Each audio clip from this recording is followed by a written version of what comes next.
बातमीपत्राच्या सुरुवातीला मोठी बातमी राजकीय वर्तुळातून मशिदींच्या भोंग्यांवरून वाद निर्माण झालेला आहे।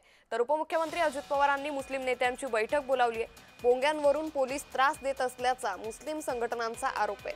त्यामुळे मशिदीवरील भोंग्यांच्या मुद्द्यांवर आज उपमुख्यमंत्री अजित पवार यांनी बैठक बोलावली आहे। यावेळी मुस्लिम समाजाच्या शिष्टमंडळासोबत राज्याच्या पोलीस महासंचालक आणि मुंबई पोलीस आयुक्त उपस्थित राहणार आहे। मुस्लिम समाजाच्या या शिष्टमंडळात नवाब मलिक, अबू आझमी, वारिस पठाण, जलालुद्दीन तर याच ठिकाणी आता अजित पवार यांनी मुस्लिम नेत्यांची बैठक बोलावली। या संदर्भात अधिक मोठी अपडेट आपल्या समोर येते की अजित पवार हे आता सह्याद्री अतिथीगृहावर दाखल झाल्याची माहिती समोर येते।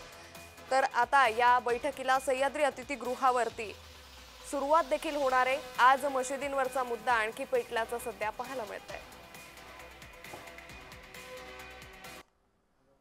याच संदर्भात अधिक माहिती घेऊयात आमचे प्रतिनिधी महेंद्र जोईल यांच्याकडून। महेंद्र, आता मशिदीवरील भोंग्यांच्या प्रकरणावरून उपमुख्यमंत्री अजित पवारांनी ही बैठक बोलावलेली आहे, काय अधिक अपडेट?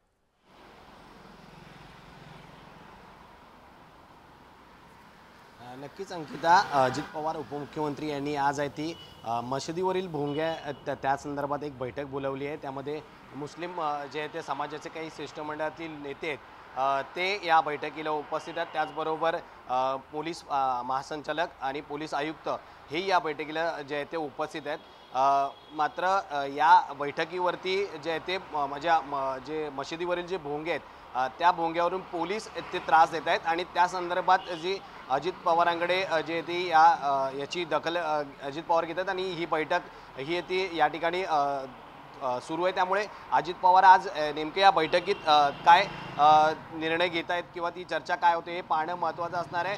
आपण पाहिलं तर मशिदीवरील भोंग्यावरून जे आहे ते एकीकडे राजकारण तापलं होतं। महाराष्ट्र नवनिर्माण सेना ही अनधिकृत जे भोंगे आहेत त्यावरती आवाज उठत होती। त्याचबरोबर किरीट सोमय्या यांनीही मशिदीवरील जे भोंगे आहेत त्यावर आवाज उठवला होता। मात्र हायकोर्टाचा जो निर्णय होता तो निर्णय होता त्यामुळे ध्वनी प्रदूषण हे महत्त्वाचं होतं आणि कुठल्याही प्रकारचं भोंगा किंवा मशिदीवरील किंवा मंदिरावरील जे लाऊडस्पीकर आहेत त्यावर कोणत्याही धर्माची ती भावना दुखावल्या जात नाही असं जे ते हायकोर्टाने भूमिका ठेवली होती। आणि पाहिलं तर ज्या पद्धतीने मशिदीवरील जे भोंगे आहेत त्यामुळे जर ते भोंगे आवाजापेक्षा जास्त जर आवाज देत असेल तर त्यावर त्यांना पहिली समज देण्यात येईल, नंतर मग त्यांना दंड आकारण्यात येईल आणि तिसरं म्हणजे हे या सगळ्या गोष्टी नाही झाल्या तर मग जे ते भोंगे जप्त करण्यात येतील।